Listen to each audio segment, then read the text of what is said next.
où toutes les sociétés qui étaient ravies en se disant ça rééquilibre, c'est vachement bien, n'ont juste rien compris. Ça dépend de la fiction que vous avez. Voilà. Ça dépend de la fiction que vous vous dites à vous-même sur le fait que c'est normal de payer de la TVA. Je trouve que la meilleure chose à faire pour simplifier, c'est pas de TVA en micro-entreprise. Qu'est-ce que tu penses de ma mesure? Est-ce que tu penses qu'elle va me rendre populaire? On se rend pas compte de l'impact que peut avoir une telle décision sur la vie concrète des gens. Ouais, Est-ce que tu glisses avec moi? je glisse, glissons. On glisse alors, on est sur la banquise. On en est à un point où les gens n'ont plus le libre arbitre de plein de choses. Ça ne sert plus à rien de voyager à l'autre bout du monde, il n'y a plus d'aventure, c'est terminé. Vous allumez YouTube, vous fermez votre gueule et vous regardez des vidéos, c'est tout.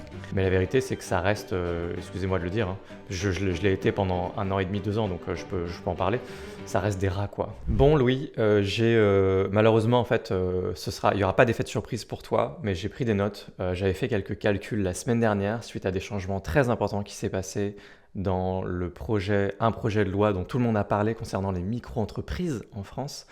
Et bon, je t'ai déjà partagé les calculs. Je vais quand même les partager à mon audience et puis tu pourras feindre la surprise ou en tout cas commenter. Donc juste avant, je vais réexpliquer évidemment le contexte pour ceux qui ne savent pas du tout de quoi je parle. Et toi, tu as fait des calculs sur un statut normal d'entreprise en France? Non, j'ai pas fait de contre-calcul, Ok. mais j'ai plein de trucs à dire sur les calculs et sur tout ce que ça engendre. Ok, alors, donc du coup, je vais tout de suite poser le contexte avant que les gens s'en aillent. Donc de quoi on parle? On parle donc du statut de micro-entreprise en France. Donc il y a un budget qui est passé auprès du gouvernement, donc de l'Assemblée nationale, du Sénat, et qui a en gros, il a passé absolument toutes les étapes.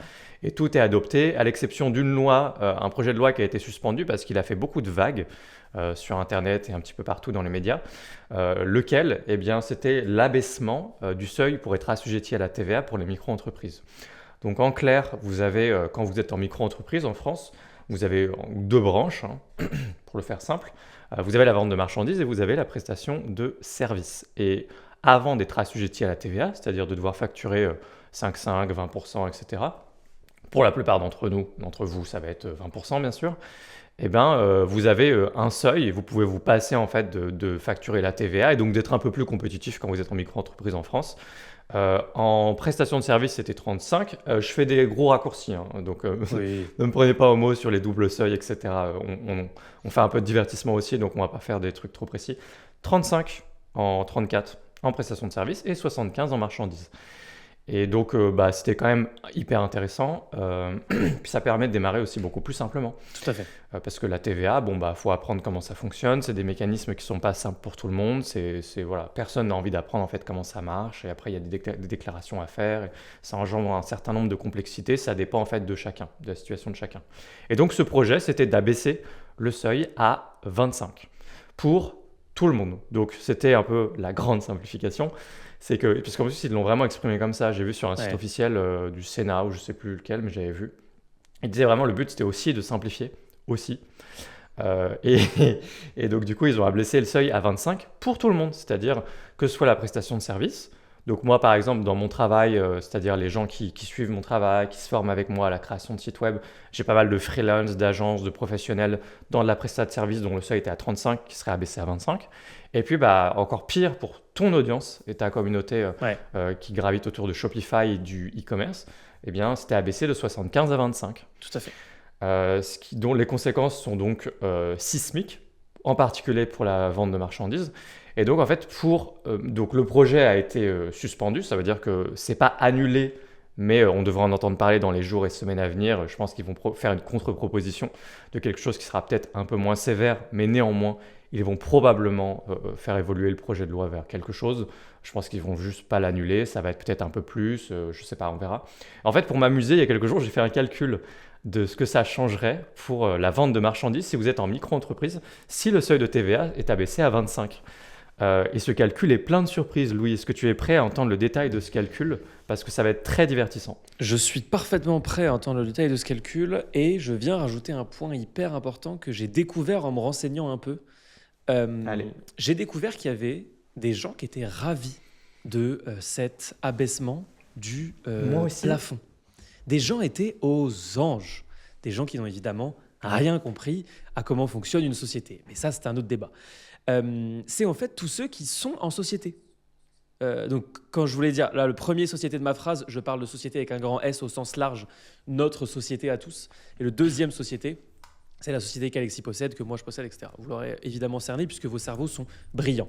Euh, et en fait, tous ceux qui sont en société, en SAS, etc., en fait, étaient ravis parce qu'ils avaient l'impression que ça créait une espèce d'égalité, une compétitivité entre tout le monde. Exactement. Et Attends, ça, je suis obligé d'intervenir. oui, Excuse-moi. C'est juste que j'ai eu cette conversation avec mon coiffeur, qui est le patron qui gère le salon de coiffure où je vais me coiffer toutes les 3 semaines. Et j'en parle avec lui et je découvre qu'en fait, il était content que ça. Alors du coup, c'est pas passé, donc il est pas content. Mais pour lui, c'était une bonne nouvelle. Pourquoi? Parce qu'il voyait une injustice en fait dans le fait que les coiffeurs indépendants n'aient pas la TVA à payer. Et je ne me doutais pas, en fait, quand je commence à en parler avec lui, je ne me doutais pas une seconde qu'il allait me dire, ah, c'est une excellente nouvelle et tout. Alors là, je comprends du coup. J'ai compris son point de vue, j'ai compris ce qui s'est passé, oui, mais je ne me doutais pas du tout. Ça a été une vraie surprise pour moi. Donc voilà. ça a été une vraie surprise pour moi, d'autant plus que ça n'a aucun sens. Pour la simple et bonne raison que tous ces gens-là ne pensent pas à quelque chose d'absolument primordial. Et que là, il y a plein de gens qui sont en train de se dire, bah oui, attendez, c'est normal, les sociétés. Non, non, il y a un truc principal qui vient faire que c'est pas équitable. Les micro-entreprises sont imposées sur leur chiffre d'affaires. Donc, en fait, il n'y a pas d'histoire de genre concurrence déloyale ou je sais pas quoi. Les micro-entreprises sont imposées sur leur chiffre d'affaires. Donc, si on leur ajoute 20%, ça leur ajoute net 20% de chiffre en moins. Les sociétés sont imposées sur leurs bénéfices. Ce qui fait que tu peux tout à fait manager en fonction de tes coûts, tu peux optimiser. Parce qu'en fait, les grandes règles d'imposition sont surtout là pour nous permettre d'optimiser selon les règles. Pour une micro-entreprise, c'est impossible. Donc toutes les sociétés qui étaient ravies en se disant ah, ça rééquilibre, c'est vachement bien, n'ont juste rien compris.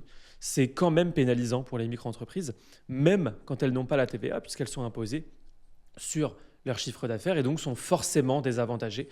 Le seul avantage, c'est la simplicité de gestion, en réalité.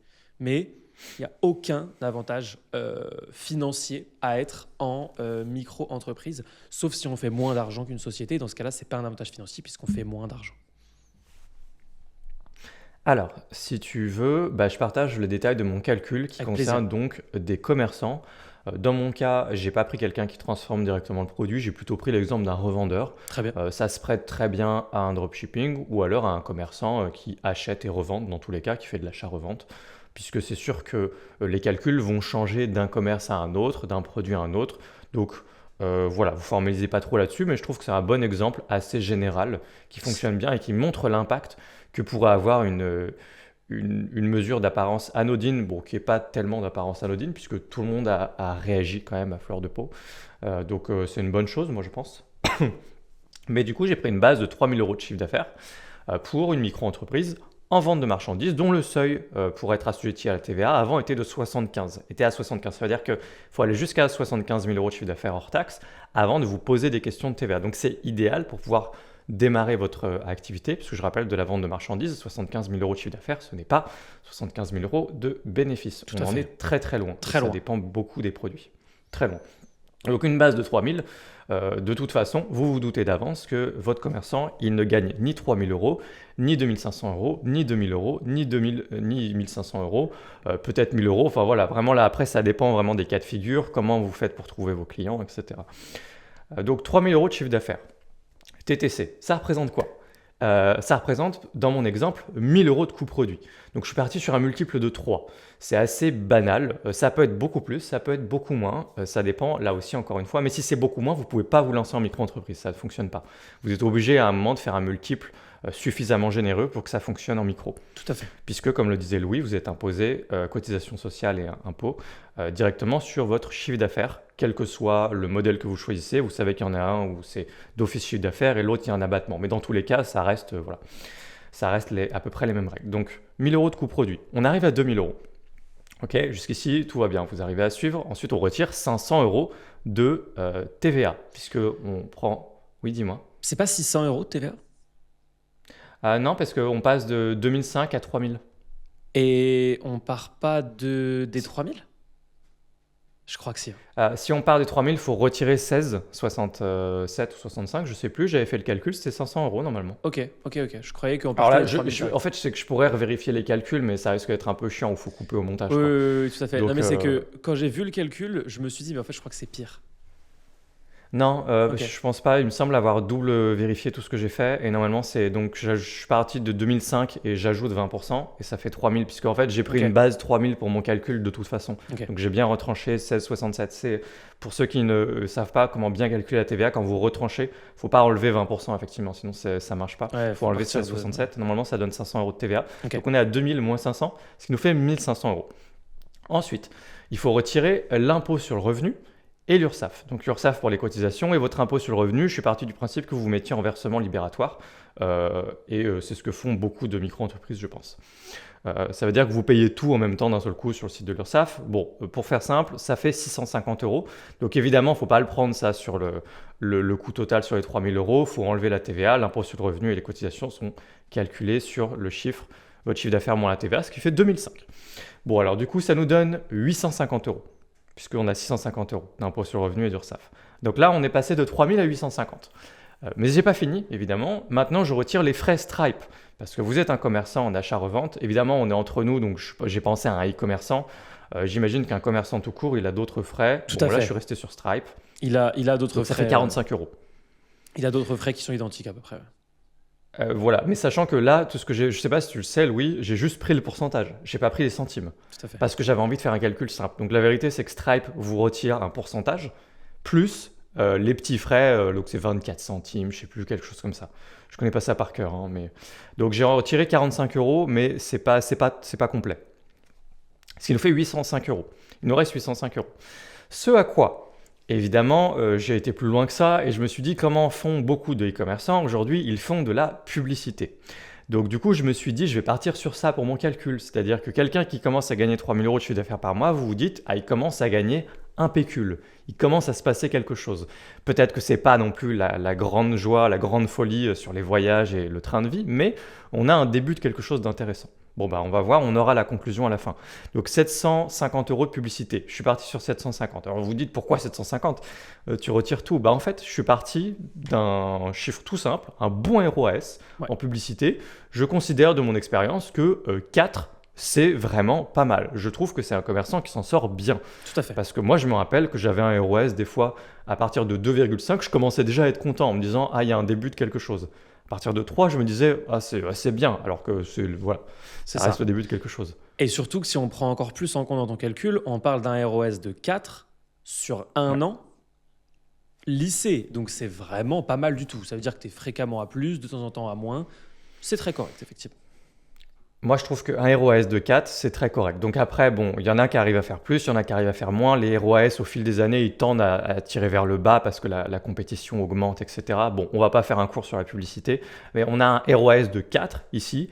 Je suis généreux, j'insiste sur mon ROAS. Je pense que sur la moyenne des gens qui s'y essayent à la publicité, je suis généreux. Et même en étant généreux, un ROAS de 4, ça veut dire que si je prends ma base de 3000, eh bien, j'arrive à 750 euros de publicité.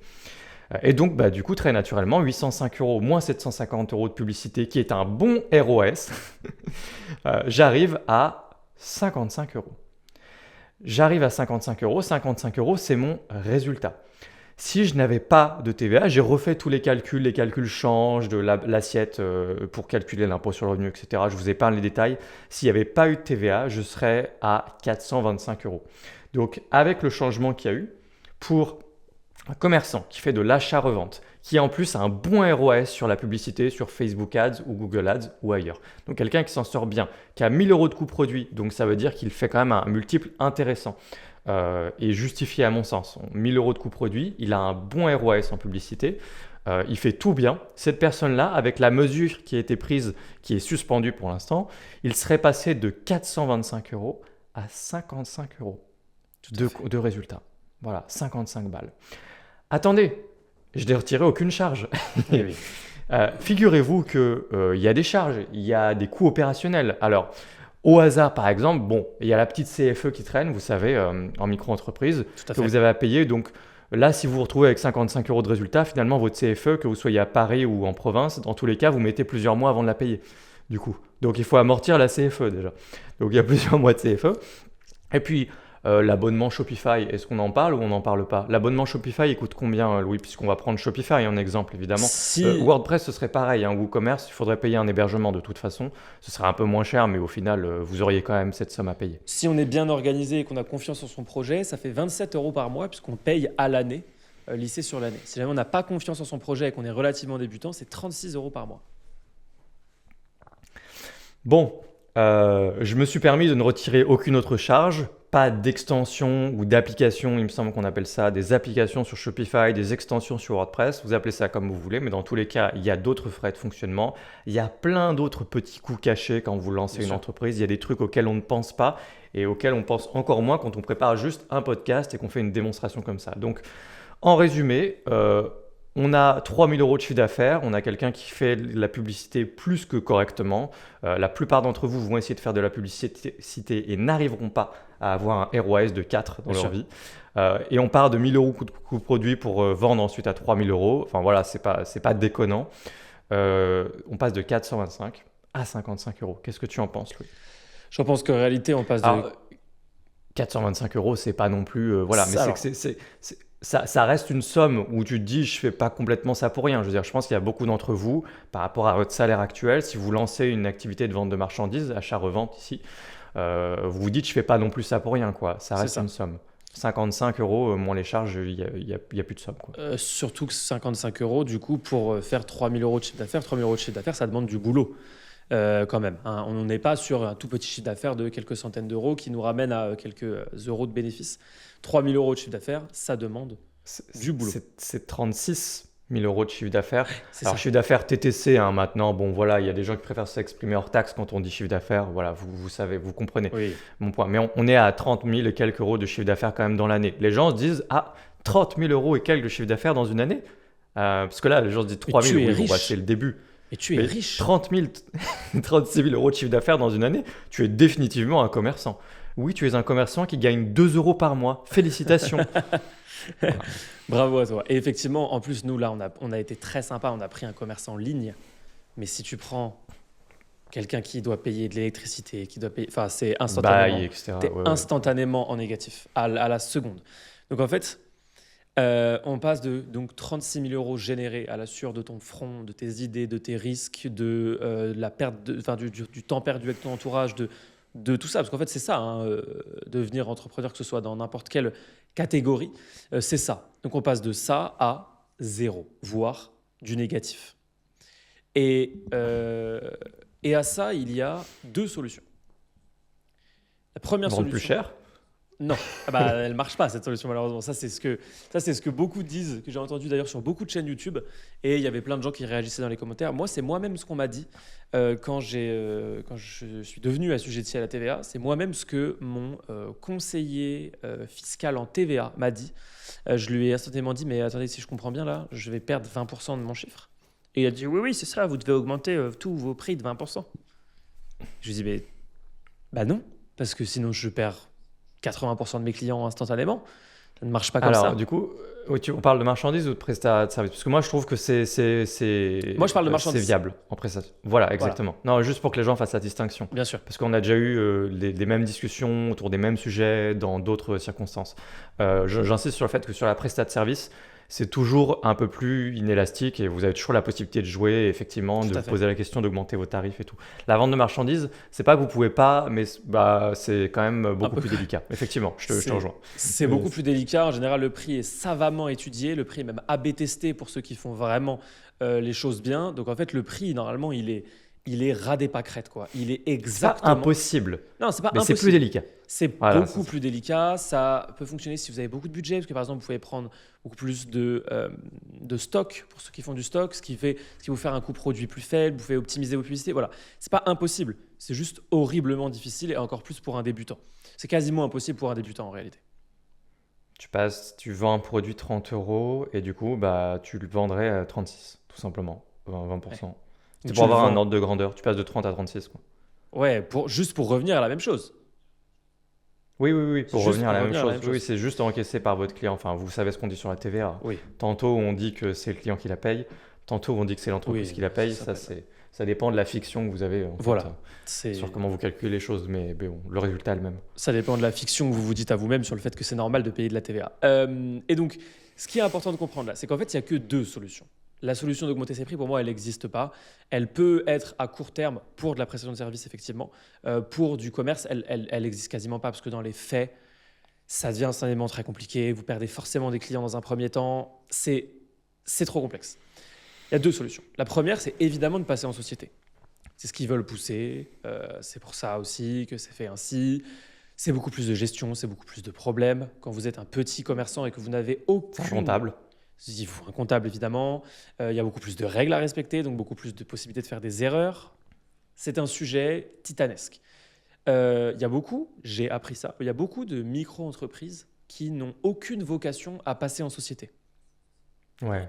Plein, en fait, plein, qui sont juste en micro-entreprise, ça leur va très bien. Et ce genre de loi, ce genre de nouvelles règles remet en question leur chemin de vie, remet en question la complexité qu'ils voulaient avoir dans leur métier, dans leur quotidien. On ne se rend pas compte de l'impact que peut avoir une telle décision sur la vie concrète des gens. Donc ça, c'est une première chose. La première possibilité, première solution, c'est de passer en société. Pas le choix. Hop, on ouvre une SASU, on ouvre une SARL si on est plusieurs. Voilà, il se passe toutes ces choses-là. Ça, c'est la première possibilité. Ou une EI, ce qui est quand même un tout Ou petit une peu EI. plus simple aussi à gérer. Je ne sais pas si tu connais bien ce statut, mais c'est la continuité naturelle d'une micro. Du coup, Ok. c'est quand même plus simple parce que c'est pas réellement une personne morale, c'est quand même toi.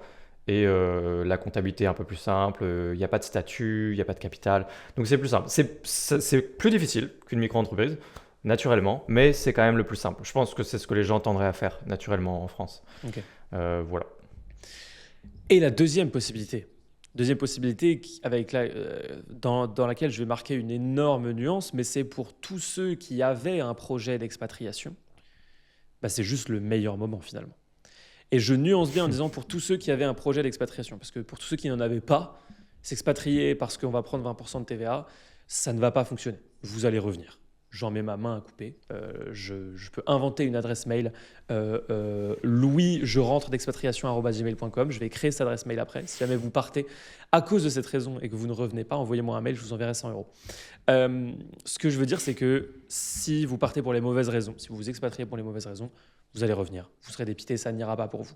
Mais pour tous ceux qui avaient un projet, en se disant peut-être en 2026, en 2027, 2028, 2030, clairement, c'est sûrement le meilleur moment pour vous. Parce que ça vous permettra d'éviter ça, de créer une société dans un autre pays, si c'est dans vos projets évidemment, et de pouvoir du coup compenser cette TVA que vous serez obligé de payer quand même, mais que vous pourrez équilibrer avec éventuellement la taxation avantageuse de votre nouveau pays. Et du coup, pour reprendre les termes, je pense que c'est sur le site Public Sénat. Donc, je ne sais pas si c'est un site officiel, mais ça sonne comme un site officiel, le site officiel du Sénat, hein, tout simplement. L'objectif de simplifier les seuils de TVA et tout ça. Moi, je propose mon propre projet de loi, du coup, pour terminer, si tu veux, sur cette section. Je suis d'accord avec eux, c'est vrai qu'il faut simplifier. Et donc, voilà ma proposition de simplification. Je propose de mettre un seuil unique. Je trouve que c'est une très bonne idée pour tout le monde. Ce seuil, on peut reprendre, pourquoi pas, celui de la vente de marchandises, 75. Moi, je le trouve bien. Et en fait, non seulement je le trouve bien, mais s'ils veulent vraiment simplifier l'administratif pour tout le monde, je trouve que c'est le seuil idéal. C'est-à-dire qu'ils peuvent aligner tout le monde sur 75 000 euros. Moi, je propose d'utiliser le seuil de 75 000 euros pour la vente de marchandises et la prestation de services. Voilà, ce serait un bel objectif pour simplifier. Attends, j'ai une autre proposition. Je sais comment on pourrait simplifier les choses. Tu sais comment on pourrait simplifier les choses, Louis ? Dis-moi. On pourrait supprimer la TVA, en fait. Je trouve que la meilleure chose à faire pour simplifier, pour nos micro-entrepreneurs et notre tissu économique, c'est pas de TVA en micro-entreprise. Qu'est-ce que tu penses de ma mesure ? Est-ce que tu penses qu'elle va me rendre populaire ? Je pense qu'elle va te rendre populaire puisqu'elle est démagogique et tout ce qui est démagogique rend populaire, visiblement. Mais en effet, en vrai, le plus simple, c'est se dire micro-entreprise. Ok, c'est tout est petit. Donc, si tout est petit, on met un petit plafond. Je sais pas, un plafond simple puisqu'on aime bien les trucs simples. 100 000 par exemple. 100 000, voilà, c'est simple, c'est rond, c'est 100, c'est 100 000. Et puis ensuite, on met que les trucs simples. Donc, par exemple, on met 25% d'URSSAF. Et puis, c'est tout. Voilà, fin de la discussion. Mais non. Sur le chiffre d'affaires, du coup. Ouais, sur le chiffre d'affaires, puisque là, tout est simple. Donc on dit que c'est ça. On est déjà à 25, hein, cela dit. Puisque là, ils ont leur cotisation qui augmente tous les ans Ouais, je jusqu'à sais. l'année prochaine. Ils seront à 26 l'année Donc, prochaine. 26, plus un impôt libératoire sur les revenus, ça ferait du 28, 28. quelque chose comme ça. Je crois que ça fait du 2%, je crois, le versement libératoire. Ouais, 2,2. Bah voilà, magnifique. Donc finalement, vous commencez à le sentir passer, quoi, je pense, hein, mine de rien, le cumul, même impôt sur le revenu et cotisation sociale, quand on vous prend pratiquement 30 sur votre chiffre d'affaires, vous commencez quand même à le sentir passer, quoi. Donc voilà. Bon, que dire de plus sur la micro-entreprise, si ce n'est que je suis ravi que ça ait été suspendu et j'espère qu'ils ne seront pas trop sévères avec vous Ouais. tous. Je dis vous tous parce que du coup, j'ai toujours une micro-entreprise, hein, personnellement en France, mais je suis davantage en société maintenant. J'ai que des SAS de mon côté, donc ça ne me concerne pas directement. Et j'irais même jusqu'à dire que pour des professionnels et des entreprises comme moi ou comme nos entreprises, cette histoire est presque une bonne nouvelle parce que ça veut dire que j'aurai davantage affaire à des freelances qui pourront me facturer de la TVA et ça veut dire que j'ai tout simplement davantage de TVA à récupérer puisque quand on s'exprime avec des freelances, bah, on s'exprime toujours hors taxe. Donc moi je suis ravi de voir de la TVA sur des factures que je peux récupérer derrière. Donc en fait, c'est pas que une mauvaise nouvelle, ça dépend à qui on le demande. Voilà, ça dépend à qui on pose la question. Mais c'est très amusant du coup de voir que finalement tout le monde réfléchit pas trop et se dit est-ce que c'est bien pour moi, est-ce que c'est pas bien pour moi, et ensuite voilà, du coup la mesure elle est bien ou elle est pas bien, c'est tout. Tout à fait. Moi qui ne peux pas récupérer la TVA, je m'attends effectivement à une augmentation générale des prix de tous mes freelances. Donc c'est quelque chose qui peut être normal. Et j'ai discuté avec ça fait une bonne transition avec, une fin de transition avec une des deux solutions qui est de s'expatrier. J'ai discuté avec qui s'occupe de toutes mes publicités, qui m'a dit que lui, il était en cours de changement et donc pour ouvrir son entreprise à l'étranger. Donc ça ne le concernait pas et donc il n'augmenterait pas ses tarifs grâce à ça. Donc il resterait plus compétitif et donc qu'il resterait, que je resterais son client pour cette raison toute simple. Que ça a des impacts globaux sur plein de gens. Et c'est vrai que c'est assez intéressant de voir que ça a été suspendu. Et petit point histoire, pour ceux qui aiment les petits points histoire. Pourquoi est-ce que je suis aussi pessimiste? Parce que j'en ai parlé avec mon audience, etc. Pourquoi je suis aussi pessimiste? Tout le monde est là, ouais, trop bien, ça a été suspendu, génial. Il y en a même qui disent que ça a été annulé.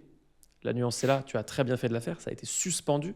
Petit point histoire, la France a un très lourd passé de je suspends une loi et je la fais passer différemment. La France fait ça en permanence. Ça lui vient notamment de pratiques européennes à la base, dont le socle, le pilier de tous ceux qui luttent contre ça est ce qui s'appelle le traité de Lisbonne. Mon cher Alexis, le traité de Lisbonne, en 2006, si je ne me trompe pas, c'était un référendum européen qui proposait une constitution européenne. Et donc, ils ont fait un référendum, ils ont consulté les gens. Les gens ont voté. Les gens ont voté quoi? Les gens ont voté non. Parce que, globalement, c'était très nul, ça mettait tout le monde dans la merde, toutes ces histoires de procédure, procédure générale agricole, il y avait plein de trucs qui n'allaient pas du tout. Donc, les gens ont dit non. Donc, la Constitution a été abandonnée et nous en sommes là et mon point ne va nulle part. Bah non. Ça aurait été beau, mais non. Chaque point de cette Constitution a été mixé, séparés dans différents sujets, différentes lois, différentes circulaires. Et tout a été adopté entre 2006 et 2008 sans que personne ne soit consulté. L'entièreté, quasiment l'entièreté, 80%, 90%, un truc comme ça. De tout ce qui avait été refusé par les gens. Et donc, ça en vient à un point un peu général qui est que dans la société dans laquelle on vit, notamment la société française, il y a énormément de règles et beaucoup de règles qui sont parfaitement acceptées par les gens. Quand je dis parfaitement acceptées, c'est qu'en fait, les gens ont grandi avec ces règles, les gens vivent avec ces règles et du coup, ces règles sont là, on voit comment optimiser, tout est normal pour les gens. Il n'y a pas de remise en question. Est-ce que tu vois ce que je veux dire? Les gens ne se posent pas la question de ce qui est normal, de ce qui ne l'est pas. En plus, il y a plein de justifications. Bah oui, on paye de la TVA pour ceci. Oui, on paye des impôts pour cela. C'est normal. La redistribution, le ruissellement, tous ces grands concepts qui ont été inventés, qui sont loin de concepts simples pour le coup, hein, qui sont vraiment des concepts inventés presque pour justifier quelque chose, qui sur le papier a l'air d'être une excellente idée. Quand on te présente tout ça et que tu as un cerveau rationnel, tu te dis à peu près, oui, ça semble normal, donc tout va bien. Sauf que du coup, il n'y a plus aucune remise en question, jamais. Et ça m'a rappelé un drama YouTube qu'il y avait eu il y a quelques années. Il y a quelques années, il y avait eu pas mal de streamers. Il y avait notamment Simon Puech qui avait fait une grosse vidéo là-dessus. J'avais été assez étonné à ce moment-là. Tu vois qui est Simon Puech? Ouais, on regarde Ok. de temps en temps, je pourrais appeler ça des documentaires. On Ouais, regarde de temps en temps ces documentaires. Ouais, ouais. tout à fait. Et ben, il y a quelques années, il avait fait un documentaire sur les streamers, en tout cas l'accroche, c'était les streamers qui s'expatrient à Malte. Puisque Malte venait d'entrer dans l'Union européenne et Malte était perçu comme un paradis fiscal par ceux qui n'ont aucune idée de ce que veut dire paradis fiscal en réalité. Et en fait, il y avait toute une vague de ces personnes, alors quelques-uns, hein, qui étaient partis s'expatrier à l'étranger, qui continuaient donc de streamer pour les Français, puisque leur public est francophone. Et donc, fiscalité relativement avantageuse pour C'est ces pas, c'est pas un personnes. paradis fiscal, Malte? Ils sont à quoi? C'est quoi leur impôt là-bas? Sur les sociétés?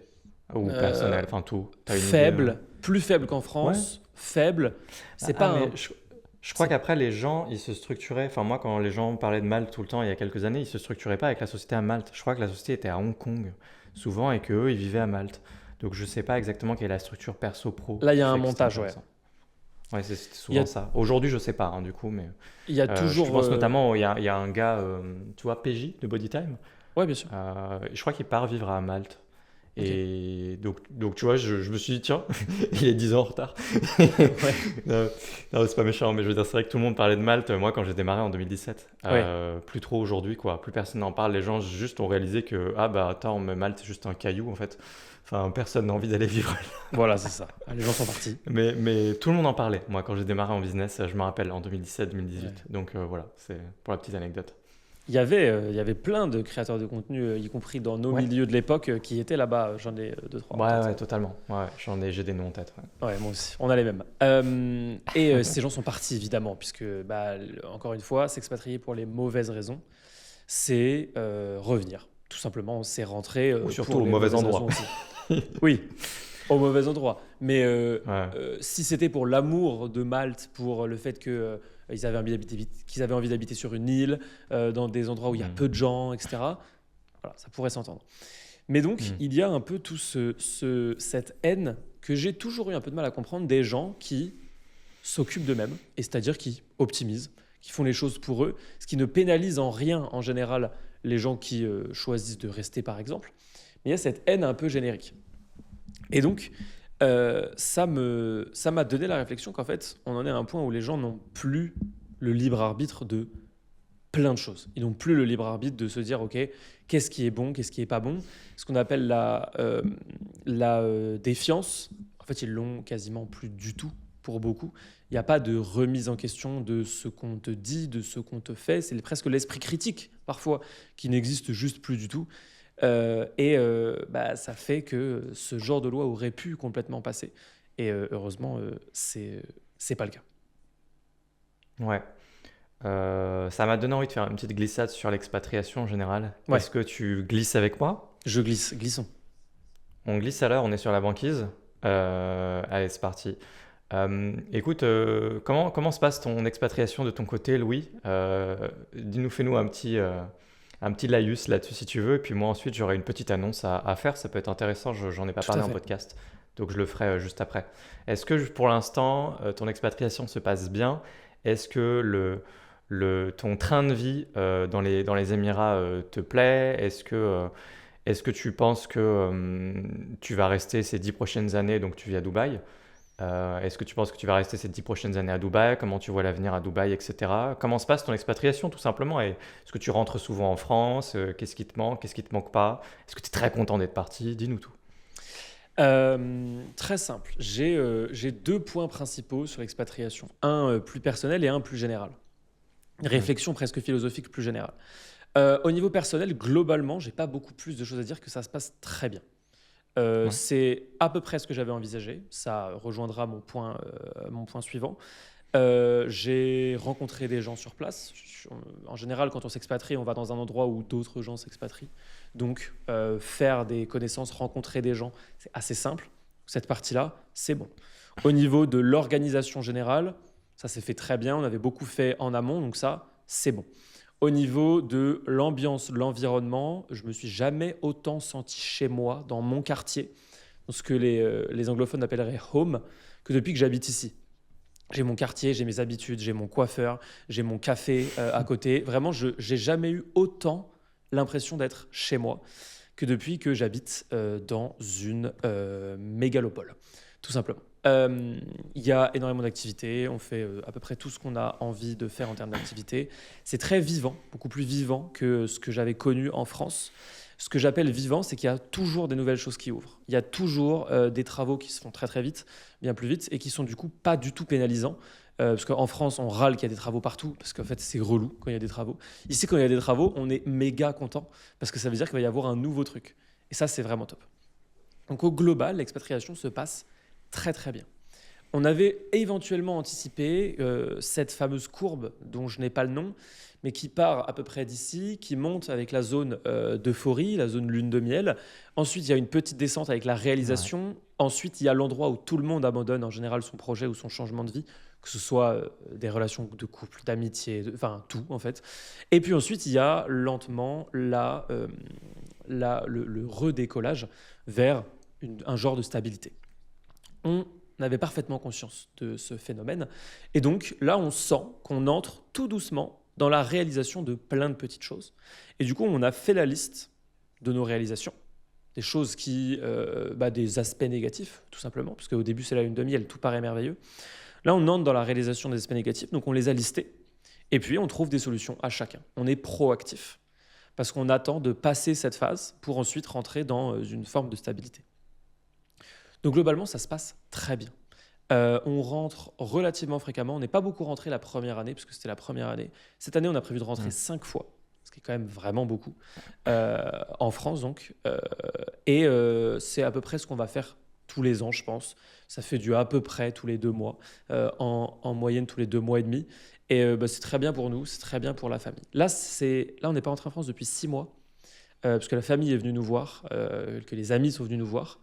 Et du coup, c'est la première fois qu'on passe autant de temps loin et autant de temps en ville, parce qu'on n'est pas allé à la campagne, on n'a rien fait. On est juste allé en vacances à Séoul, mais ça restait la grande ville. Et là, 6 mois, c'est long. Mm. Là, 6 mois sans aller à un endroit où tu as tes racines, où tu as grandi, où tu as tout qui est familier, c'est un peu long. Donc, on a identifié que 6 mois, c'était trop long et qu'il fallait que ce soit moins, tout simplement. Action, constatation, prise de décision et réaction. Donc, mon premier grand point, ça se passe très bien, parce qu'on avait anticipé beaucoup de choses. Et la Mm. transition est toute faite, avec un sujet qui va beaucoup te parler, je pense, mais qui est que je pense que la découverte, et notamment l'expatriation, ont une saveur toute particulière au XXIe siècle, et surtout en cette fin de quart de XXIe siècle. Depuis qu'Internet existe, depuis que YouTube existe, depuis que la mondialisation existe. Je pense que c'est complètement différent de voyager, de découvrir et de s'expatrier. En fait, j'ai eu cette réflexion que euh, cette courbe dont j'ai parlé, donc qui part d'en bas, qui monte avec la zone de lune de miel, ensuite il y a les réalisations, ensuite il y a globalement la déception, beaucoup de gens s'arrêtent ici et partent. Et puis ensuite, il y a juste, on remonte, on prend des habitudes, on stabilise, et hop, c'est parti pour des années. Cette phase de construction humaine, finalement, qui est une phase dans le cerveau, hein, tout simplement, qui marche pour tout. Hein. Ça marche pour tout ce qui est nouveau, globalement. Que ce soit relations sociales, amoureuses, expatriation, tout, en fait. Un nouveau job, ça marche pour tout. Ces grandes phases, je pense qu'elles sont compressées et qu'elles se vivent beaucoup plus rapidement de nos jours. Pourquoi ? Pour quelque chose de très simple, c'est que nous, quand on est arrivé ici, et quand on s'est mis à vivre ici, quand on s'est installé, 50% de ce qu'on voyait au quotidien, on l'avait déjà vu. On s'était déjà projeté, on avait déjà anticipé. Pourquoi ? Parce qu'on avait déjà pu voir des tas de photos, des tas de vidéos du quartier. parce qu'on avait déjà regardé des témoignages de gens qui vivaient là, parce qu'on en avait déjà Google Maps et qu'on voyait déjà les rues, on voyait déjà les endroits, on avait repéré les parcs pour balader le chien. On avait déjà une vision de l'endroit où on allait.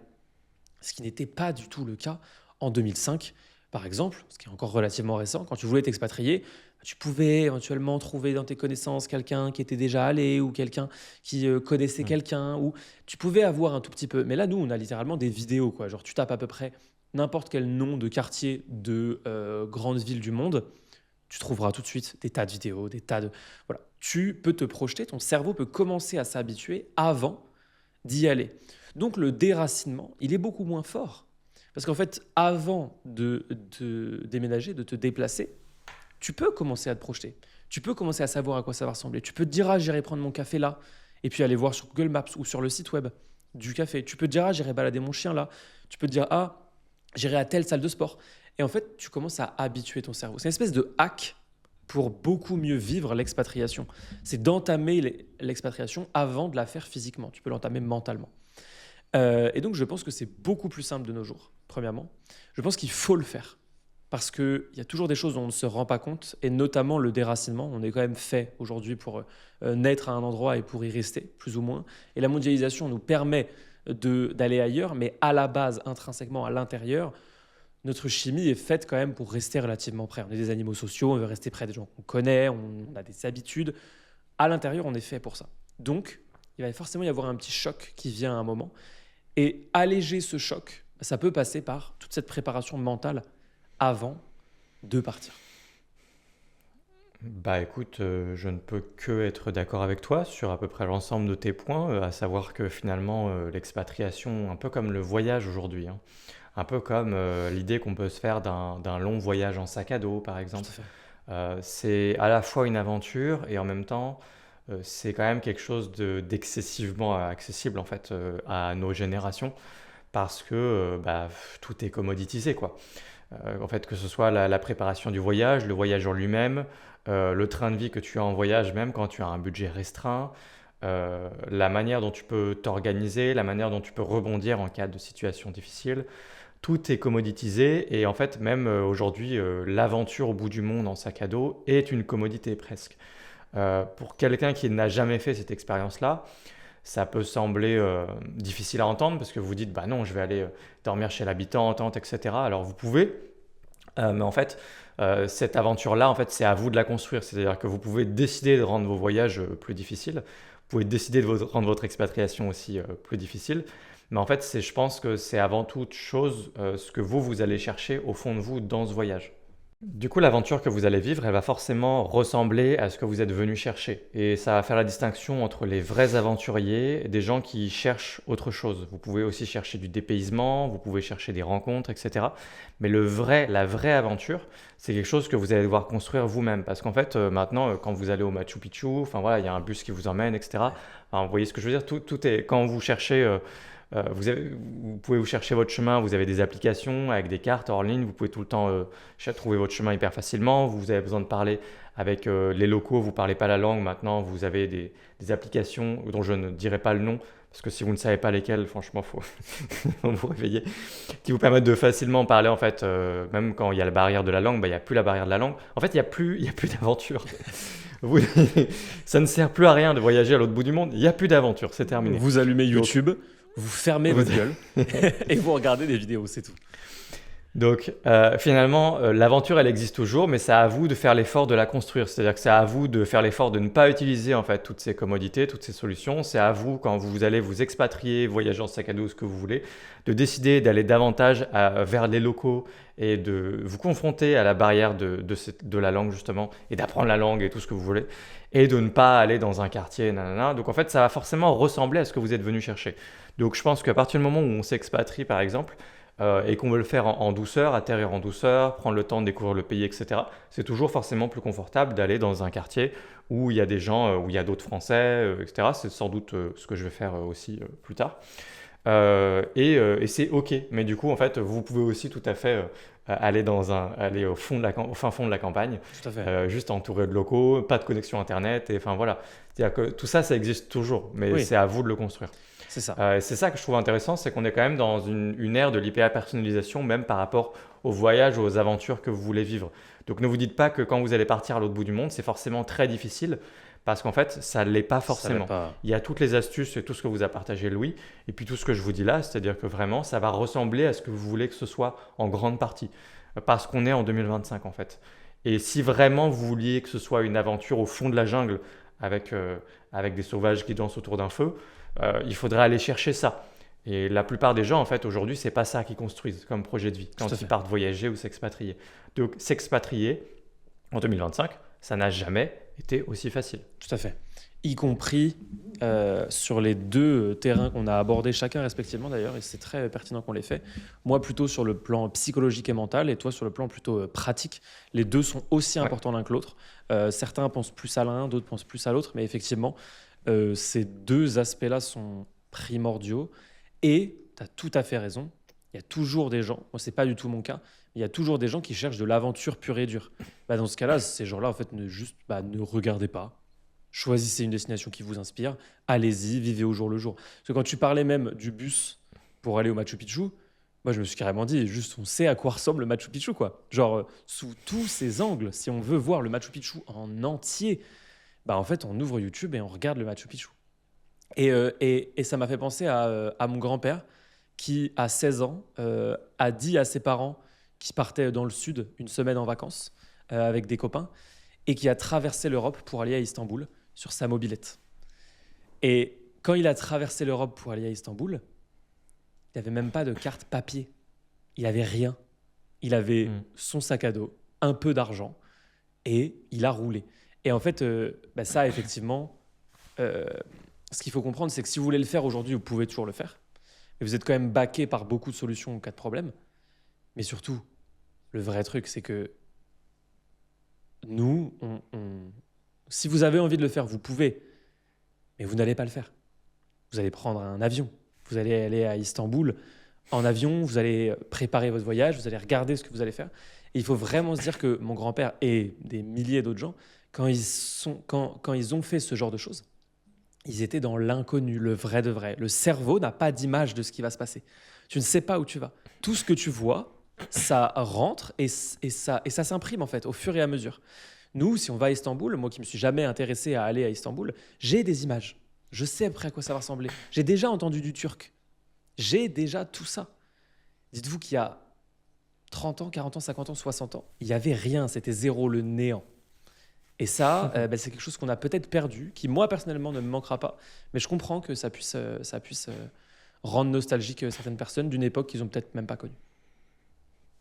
Ouais.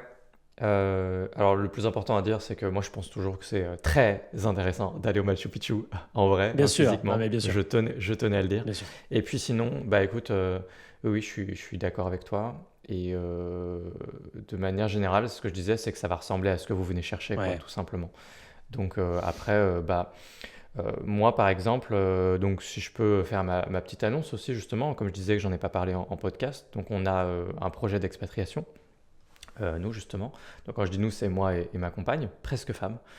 Donc on veut déménager l'année prochaine, en 2026, et donc là on en parle vraiment à tout le monde, donc c'est acté. Quand je dis on en parle à tout le monde, c'est famille, amis, coiffeurs, absolument tout le monde.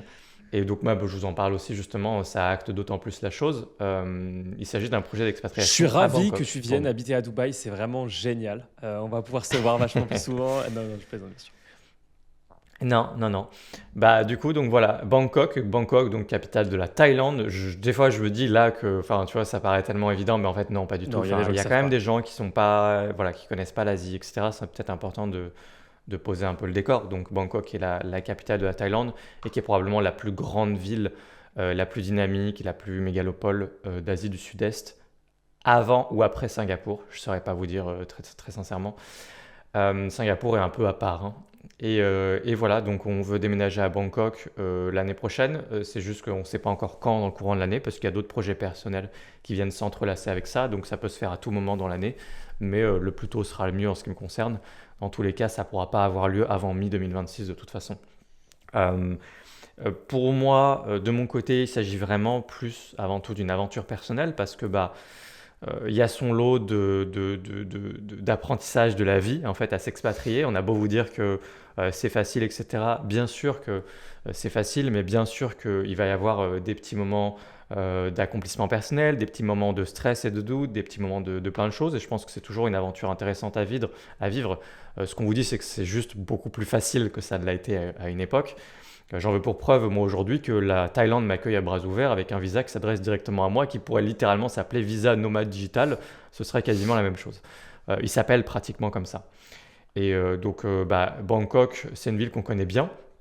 Donc, pour y être allé déjà beaucoup, beaucoup de fois, plusieurs fois, mais pour y être resté des mois et des mois et des mois, on sait à quoi ressemble la vie à Bangkok, on sait à quoi ressemblera notre quotidien là-bas, on sait comment on fera nos courses, on sait comment sont les Thaïlandais, on connaît les forces autant que les faiblesses de Bangkok parce qu'il y a des trucs qui sont vraiment nuls à Bangkok et il y a des trucs qui sont extraordinaires. Comme partout. Donc voilà, c'est ça. Bangkok, c'est pas mal, ça reflète bien, c'est à notre image, c'est-à-dire qu'en même temps, on a une énorme appétence pour l'Asie, qui fait que moi, je me projette tout le temps en Asie, que ce soit au Japon ou à Bangkok ou peut-être ailleurs. Je pense que Taïwan aussi, ça me plairait pas mal. Et en même temps, je retrouve mon appétit aussi pour une grande ville, une mégalopole, énormément de possibilités. Moi, j'ai toujours vécu en province, en France, en première couronne de grande ville, tout le temps. Moi, je suis autour de Nantes. Et donc, j'ai toujours vécu plutôt dans des petites villes, même si j'avais Nantes qui était jamais très très loin. Mais Nantes, ça reste Nantes. C'est pas Paris non plus. Donc, j'ai pas l'expérience de vie d'un Parisien. Mais je sens que, en fait, à chaque fois que je vais à l'étranger et qu'on voyage, qu'on est en déplacement, le fait de passer par une grande ville a toujours quelque chose de ressourçant pour moi. C'est un peu étrange, hein. Parce que les gens qui sont en ville pour se ressourcer, ils vont normalement dans la nature. Alors, figurez-vous que moi aussi. Mais c'est juste que au quotidien, le champ des possibles immense que t'offre une grande ville comme Bangkok, et peut-être toi comme Dubaï, m'apporte vraiment quelque chose de Ouais. très épanouissant, je trouve, au quotidien, apporte beaucoup de possibilités de sorties, de découvertes, de surprises, de choses à faire, de rencontres. Et ça me plaît. Et je pense être quelqu'un qui est quand même pas mal calibré pour la ville, mais en même temps, n'ayant jamais vraiment vécu dans une grande ville toute ma vie, ce sera le moment de mettre à l'épreuve justement cette croyance que j'ai depuis des années, que je suis quelqu'un qui est fait pour la ville et la grande ville. Et j'ai aussi, en complémentarité de ça, un gros appétit pour la nature, pour la randonnée, pour peut-être la montagne, tout ça. Donc j'ai bien l'intention de bouger, de graviter autour de Bangkok, de faire des sorties régulières. Et il se trouve qu'en Thaïlande, c'est assez facile d'aller dans les îles, Ce que dans le j'allais nord. dire, ouais. Donc dans le nord, ça fait la campagne en Thaïlande, mais on a quand même de la montagne, tout ça. Donc c'est quand même hyper dépaysant et ressourçant. Et on a les îles, évidemment. Et donc vous savez, Koh Lanta, Koh Phi Phi, Koh Phangan, tout ce que vous voulez, qui est vraiment l'exotisme incarné. On a des îles extraordinaires, des cadres extraordinaires et des moustiques extraordinaires aussi. Mais ce sera quand même des moments super agréables. Ouais. Je connais la faune et la flore. J'allais dire par cœur, mais non, en fait, c'est hyper prétentieux de dire ça. J'ai encore tout à découvrir, mais je veux dire, il y a un gros sentiment d'avoir construit quelque chose de familier Mhm. en Thaïlande pour moi, et en particulier à Bangkok. Et pour s'y être projeté plein de fois ces dernières années en disant on va vivre là-bas, on va peut-être vivre là-bas, on va peut-être vivre là-bas. Il fallait bien que ça arrive, donc voilà. L'idée, c'est simplement de vivre sans regret. Et une expatriation, je pense que c'était inévitable en fait dans ma vie pour l'aventure. Donc vous l'avez compris du coup, il n'y a pas vraiment d'autres questions dans ma vie que celle de l'appel de l'aventure en ce qui me concerne. Il n'y a pas de question fiscale par exemple, il n'y a pas toutes ces choses-là puisque nous, la manière dont on va déménager, c'est qu'on va déménager personnellement, mais pas avec nos entreprises. Donc en fait, nos entreprises vont rester en France et on va vivre X années, on verra bien, à Bangkok, personnellement. Et donc, j'ai absolument aucun intérêt fiscalement à aller vivre en Thaïlande. C'est pas intéressant du tout la Thaïlande fiscalement. Le- L'impôt sur le revenu est également progressif en Thaïlande et il est progressif plus rapidement qu'en France. Ok. C'est-à-dire que les premières tranches, en fait, je vais payer même personnellement plus d'impôts. Par contre, la différence, c'est que la Thaïlande, comme le niveau de vie est quand même en Ouais. moyenne, alors il y a des inégalités colossales hein, entre la campagne, la ville. Pour vous dire clairement, l'hypercentre de Bangkok a un niveau de vie qui est clairement supérieur à la France en général en province. Ça coûte quand même moins cher qu'à Paris. Mais l'écart de vie, ce que vous imaginez, la campagne en Thaïlande, c'est probablement ce que vous imaginez, ça existe vraiment. mais c'est probablement à des années-lumière du mode de vie de plein de gens qui vivent à Bangkok et qui ont Bien sûr. des vies dans des travails, dans des bureaux à Bangkok. Enfin, vraiment, il y a des inégalités qui sont colossales. Et donc, du coup, quand tu vis à Bangkok, et quand tu vis en Thaïlande de manière générale, tu as quand même l'impôt qui progresse plus vite, mais qui monte moins haut Ok. parce que c'est adapté aux Thaïlandais, tout simplement. Donc, en fait, je crois que la dernière tranche, elle est à 35% en Thaïlande. Donc, ça veut dire que si venez vivre en Thaïlande, que vous avez des gros revenus personnels, c'est plus intéressant de vivre en Thaïlande qu'en France. Mhm. Il faut avoir des gros revenus personnels, il faut aller dans les dernières tranches. Par contre, si vous avez des revenus normaux, c'est un peu moins intéressant la Thaïlande fiscalement que la France. Donc vraiment, il n'y a pas de question fiscale, il y a vraiment une question de dépaysement et comme on le disait un peu plus tôt, d'appel de l'aventure et de vivre sans regret. Je préfère partir vivre à Bangkok, en Thaïlande, regretter et revenir, parce que ce sera très facile de revenir pour nous, que de pas faire l'expérience. Ouais. Voilà. Ouais, c'est effectivement sûrement la meilleure motivation, même s'il n'y a pas de hiérarchie, mais je mets quand même une hiérarchie sur les raisons. Les raisons financières sont jamais une bonne raison d'aller à l'étranger parce Là, que c'est dangereux, c'est très c'est tellement dangereux, dangereux. juste que pour des raisons fiscales. Vous avez le droit que ça fasse partie du mix, Bien il sûr. faut que ce soit un tout. Si c'est que pour ça, c'est hyper dangereux, quoi. Vous allez revenir la queue entre les jambes, hein, Ouais. comme on dit toujours en France. Enfin, il y a plein de choses qui vont vous manquer, les gens, etc. Bon, des fois, il y en a qui s'expatrient très jeunes et qui n'ont pas eu le temps d'avoir un gros cercle d'amis, etc. Et c'est comme s'ils avaient presque plus d'attache ou plus grand-chose qui les retient en France et ils partent essentiellement, du coup, quand même pour des raisons de fiscalité, parce qu'ils se disent, bah vraiment, c'est trop en France et tout. Et puis, bah, il y a plein de ces jeunes-là qui regrettent pas, en fait. Ils se sont construits une vie vraiment d'expatriés. Et pour eux, la vie normale, c'est d'être quelque part dans le monde. C'est OK, mais je pense que de manière générale, méfiez-vous effectivement de déménager uniquement pour la fiscalité. C'est excessivement dangereux. Vous avez forcément, pour la majorité d'entre vous, statistiquement, vous allez le regretter. Ouais. Et moi, au-delà des statistiques, j'en croise plein. J'en croise plein qui sont là en disant qu'ils ont reçu. À Dubaï, du Ouais, coup, ouais. oui, bah, Ah bah, ça me surprend pas du tout. Tu as quelques exemples de jeunes gens, ou pas jeunes hein, d'ailleurs, jeunes. qui sont venus là où tu sens clairement, ils disent, bah voilà, en fait, Ils le juste je disent. payais trop d'impôts en France, Ouais. c'était hors de question, et donc je suis venu à Dubaï très naturellement sans trop se poser de questions. Ah oui. Mais peut-être que tu sens un fond de regret, ou juste, Non, où tu sens les graines qui germent en eux je me demande un peu pourquoi je suis là, ou voilà, je suis là parce que, puis on verra après quoi, mais Alors, c'est pas... non, c'est même encore plus fou que ça. Je ne sens pas les graines puisque je n'ai pas le Ouais. temps de les sentir, puisqu'ils partent avant. C'est-à-dire qu'en fait, j'ai rencontré plusieurs personnes. Moi, ça fait bientôt 1 an que je suis là, pour des raisons extrêmement différentes de la majorité des gens que je rencontre d'ailleurs. Pas de tous, mais de la majorité en tout cas.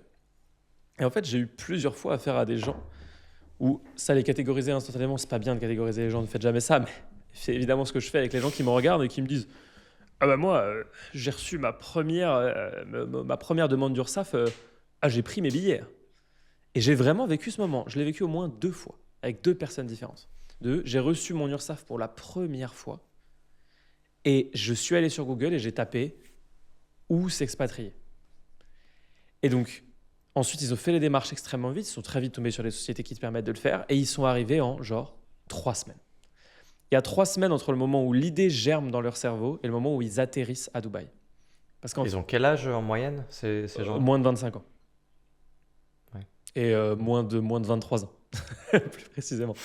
Et parfois moins de 22 ans. Mais, et en fait, ce qui est marrant, c'est que moi qui suis là depuis quasiment 1 an, je suis dans les cercles dans lesquels je vais, dans les clubs et les groupes dans lesquels je vais, je suis déjà quasiment un OG de Dubaï. C'est-à-dire que la majorité des gens que je croise, et quand je dis la majorité, c'est 90% des gens que je rencontre, sont des gens qui sont là depuis moins d'1 an.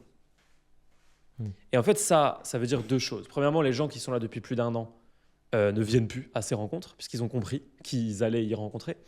Et deuxièmement, il y a un turnover qui est monstrueux. Il y a des tas et des tas et des tas de gens qui arrivent et qui repartent juste parce que, en fait, c'est juste pas pour eux. C'est juste ne pas avoir conscience que tu vas être loin de ta famille, et que tu as des manques, tu vas ressentir des choses que tu ne pensais pas ressentir à l'intérieur de toi, de manque de famille, manque de proximité, des gens qui ne parlent pas anglais, pas un mot, qui ne comprennent rien, donc forcément c'est plus complexe, des gens qui n'ont pas le budget, des gens qui n'aiment pas la chaleur, des gens... Enfin voilà, et en fait il y a une liste de tout ça, et c'est le cas pour n'importe où, hein. Quand on s'expatrie aux États-Unis c'est pareil, quand on s'expatrie à Bangkok, en Asie, n'importe où. En fait c'est juste qu'il faut s'expatrier pour les bonnes raisons. Et l'expatriation, c'est quand même pas quelque chose qui se fait sur un coup de tête, c'est quelque chose qui se fait Dans ton cas, quand on est en recherche d'aventure. Dans mon cas, quand on est plus satisfait de l'endroit où l'endroit où on vit, pardon, et qu'on a envie de voir d'autres endroits. Mais c'est vraiment une énorme décision, quoi. C'est presque la plus grosse décision d'une vie, au moment où on l'a fait en tout cas. C'est facilement dans le top 3, top 5, quoi. Ça va tout changer dans la vie, et du coup c'est important effectivement de bien le peser et de le faire au bon moment. Parce que j'ai rencontré ces gens-là. Ils existent. À Dubaï, vous vous doutez, hein, vu la réputation magnifique de Dubaï en France, que ces loustiques viennent par vagues, par paquet, que dis-je, par kilo. Mais je suis persuadé qu'ils existent partout. C'est marrant aussi, je trouve, les incitations économiques que peuvent construire les pays, parce qu'en fait, finalement, tu te poses la question de dans quel pays je vais m'expatrier aussi en fonction de la complexité administrative que ça représente ou les opportunités qui existent, quoi. J'en ai un exemple très simple, c'est que moi, le vrai pays où je voulais m'expatrier, c'est le Japon, en fait. Et pour en avoir reparlé avec Rachel récemment, euh, certes, il y avait des considérations techniques pas évidentes, c'est-à-dire le décalage horaire qui est encore plus important, les trajets en avion pour rentrer en France qui sont encore plus importants, le décalage culturel qui est aussi encore plus important, faut le noter, parce que mine de rien, Bangkok, ça reste une grande ville qui se mondialise, qui s'occidentalise, etc., avec un fond très thaïlandais, hein, des temples bouddhistes et tout ça, mais voilà, tu sors manger, tu es dans une grande ville, tu vas dans un coffee shop, te faire ton petit café le matin, etc. Enfin, c'est peut-être pas le truc le plus dépaysant par rapport à la vie à Paris, par exemple. Euh, et au Japon, c'est quand même un peu plus dépaysant. Il y avait tous ces trucs-là, mais au final, pourquoi on va pas au Japon? C'est parce qu'ils veulent pas de nous. Ouais. Parce qu'en fait, il n'y a tout simplement pas de visa qui nous permet d'y aller facilement. La vérité, c'est que c'est compliqué. C'est pas que c'est impossible, c'est que faudrait créer une société au Japon, donc avoir des intérêts économiques, nanana. Faut faire les choses de manière super compliquée, en fait. Ils ne veulent pas de vous. Alors que la Thaïlande, hop, d'un seul coup, un Ouais. visa, ouais, tu payes 200 euros et puis voilà, on te donne un visa, tu peux rester des années et tout. C'est génial. Et c'est là qu'on voit aussi à quel point un pays peut avoir une incidence sur son immigration Bien sûr. économique et sur la capacité à attirer des expatriés, etc. C'est hyper intéressant. Donc le Japon, effectivement, mérite sa réputation d'être un peu plus fermé pour le coup, parce qu'il leur suffirait de sortir un petit visa comme ça. Voilà, on s'est rendu compte avec Rachel que la vraie raison pour laquelle on n'est pas allé au Japon, c'est parce qu'on se dit, non mais en vrai, en réalité, c'est quand même vachement plus compliqué, quoi. Ils ont vraiment pas rendu la tâche simple, donc on va pas y aller, c'est juste pas possible. On ne déménage pas nos sociétés. D'où justement, c'est bien, c'est qu'on ne fait pas all-in en fait. Quand on part vivre à Bangkok, on peut revenir à tout moment en Ouais. France hyper facilement. On ne touche pas à nos sociétés, on fait rien de très compliqué. Tout ce qu'on va faire, c'est bouger nos fesses, partir de France, aller vivre à Bangkok.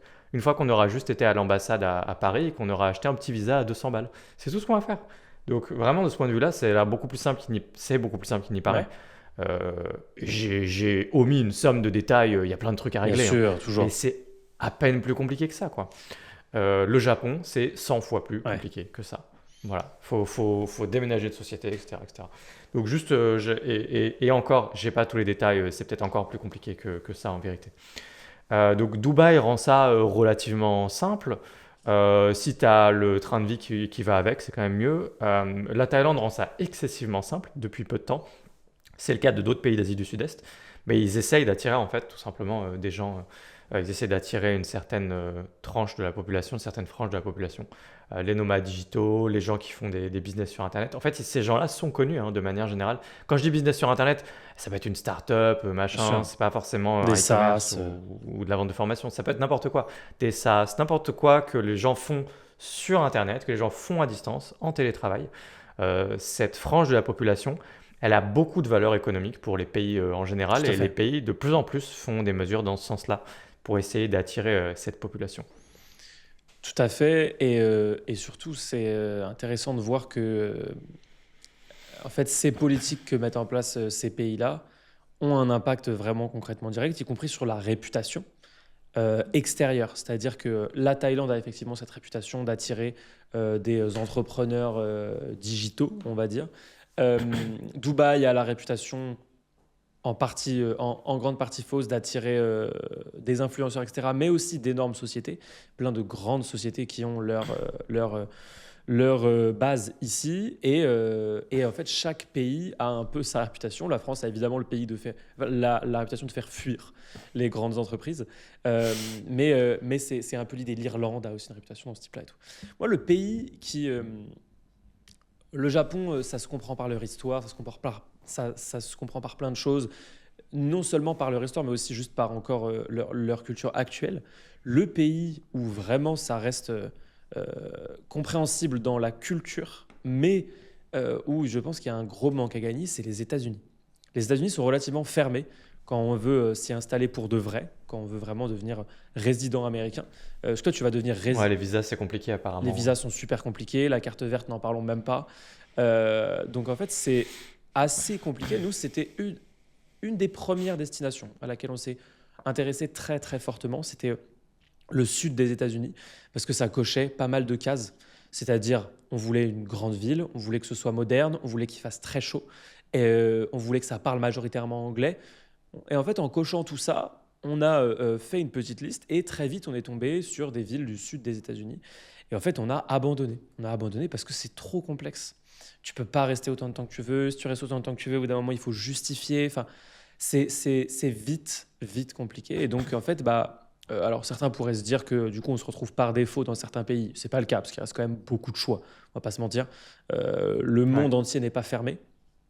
Mais c'est vrai que certains endroits sont en partie fermés pour l'instant. Et la Thaïlande fait partie des pays qui s'ouvrent de plus en plus à ça. Donc, c'est génial pour les gens comme toi qui vont pouvoir bien en profiter. Ouais, là, la Thaïlande là, est super ouverte actuellement. C'est vraiment là ce que je vous dis, le visa, je crois qu'il s'appelle DTV, il me semble. À vérifier, Direct to Thailand, non, Direct to Thailand. Je sais DTT. plus, alors Direct to quelque chose. Non, c'était pas ça, je crois que c'était DTV. Bon, de toute façon, il y a un visa nomade digital et c'est plus facile que jamais, effectivement. À Bali aussi, il y a un visa similaire. Enfin, en Asie du Sud-Est, il y a de plus en plus de visas comme ça parce qu'il y a clairement une population de nomades digitaux qui se baladent beaucoup dans cette région du monde et je pense que c'est pas passé inaperçu. Donc ils ont fait ce qu'il fallait. Tout en essayant d'avoir quand même quelques critères minimum sur ton compte en banque, avoir quelques milliers d'euros de côté, etc. Ça leur permet quand même de faire le tri Ouais. entre les gens qui voyagent avec les pieds puants en sac à dos ou en tongs. Ils sont en tongs et souvent ces gens-là. Des gens qui quand même ont un métier, sont freelance, ont une entreprise, etc. Ils essaient quand même de faire la part des choses parce que je t'avoue que le tourisme sac à dos, à ma connaissance, la Thaïlande en a de plus en plus ras la casquette. J'ai Quoi. cru voir ça. Ils essayent vraiment quand même de séparer les deux et de créer des visas et de mettre des barrières pour dire ok, venez si vous avez un boulot, si vous êtes justement freelance, si vous avez une boîte, etc. Ce qui paraît en fait complètement logique et moi j'ai rien à leur reprocher de ça, bien au contraire. Ça a été en intraveineuse pendant des années quoi, en Thaïlande. Ça a beaucoup aidé, je pense, ces pays-là à s'en sortir, et même des petits pays comme le Laos, à mon avis, mine de rien. Je pense que c'est une partie importante de leurs revenus, tous ces gens qui voyagent en sac à dos. Mais la vérité, c'est que ça reste, excusez-moi de le dire, hein, je l'ai été pendant 1 an et demi, 2 ans, donc je peux en parler, ça reste des rats quoi. Donc, au bout d'un moment, pour qu'un pays se développe vraiment, en fait, et concrètement, ils ont envie d'attirer juste un autre type de tourisme. Demander à Dubaï quel genre de tourisme il faut attirer Ouais. pour faire de vraies rentes pour l'État, ils en savent quelque chose. Tout à fait. Voilà. Sur ces belles paroles, où j'ai traité des millions de gens de rats, je te propose de clore ce podcast qui était fort sympathique, avec évidemment un appel à l'action, Louis. Quel appel à l'action? Eh bien, cet appel à l'action, c'est très simple. Vous tapez Shopee OS dans YouTube et vous tomberez sur les meilleures vidéos possibles pour des tutoriels. Non, laissez un avis, bien sûr, laissez un avis, mais vous le savez. Laissez un avis et, pour ceux qui auraient déjà laissé un avis, n'hésitez pas à nous poser une question en commentaire. Posez une question à Alexis sur son expatriation. Posez-moi une question éventuellement sur mon expatriation, sur nos business aussi, si jamais ça vous intéresse. On peut être complètement transparent sur plein de choses, plein d'aspects. Donc, laissez un avis sur les plateformes de podcast et posez-nous une question en commentaire. On sera ravis d'y répondre. Si vous avez vu le podcast en entier, évidemment, ce qui paraît quasiment indispensable quand on a un cerveau relativement bien branché et plus de 7 ans. Et on leur dira ça au début du prochain épisode aussi, comme ça on touchera plus de monde. Tout à fait. Évidemment, parce que là je pense qu'il n'y aura plus personne. Mais en tout cas, merci à ceux qui ont pris le temps passé ce petit moment avec nous jusqu'au bout. Et n'hésitez pas, donc, comme Louis vous le dit, à poser vos questions dans l'espace commentaire. Donc ça, c'est plutôt sur YouTube. Puisqu'on voulait reprendre le fait de répondre un peu, répondre à vos questions, échanger un peu avec vous, etc. dans les prochains épisodes. Et puis, sur ce, je vous dis à la semaine prochaine. À la semaine prochaine, Louis. À la semaine prochaine, Alexis. Ciao.